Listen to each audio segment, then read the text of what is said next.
Magandang umaga, ngayon po ay araw ng Lunes, March 4, 2024 at narito po muli ang update sa lagay ng ating panahon. Ngayong araw, ayon po sa Pag-asa, patuloy pa rin na umiiral at nakakaapekto ang northeast monsoon o hangin amihan sa extreme northern Luzon. Habang easterlies o mainit na hangin na nagmumula sa dagat Pasipiko nakakaapekto naman sa nalalabing bahagi ng ating bansa.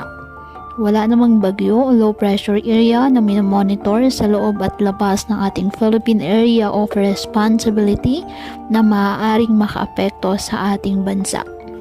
Ngayong araw dahil po sa pag-iral ng amihan, asahan na maulap na kalangitan na may mahihinang mga pag-ulan sa Apayao, Cagayan at Isabela.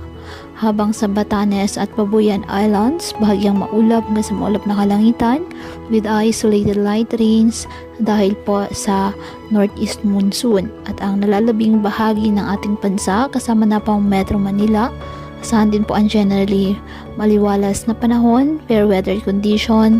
May chance lamang po ng bahagyang maulap hanggang sa maulap na kalangitan with isolated rain showers or thunderstorms dahil pa rin po yan sa easterlies at ng mga localized thunderstorms. Kaya patuloy po natin na pag-iingat pa din ang ating mga kababayan sa banta pa rin po ng mga pagbaha at pagguho ng lupa at ugalin po na magdala palagi ng payong o kahit anong panangga sa ulan o di kaya na may sa init ng araw kapag lalabas ng ating mga tahanan. At yan po muna ang update sa lagay ng panahon ngayong araw. Muli patuloy po tayo na mag-ingat at palaging tandaan, God loves you. Stay safe and God bless.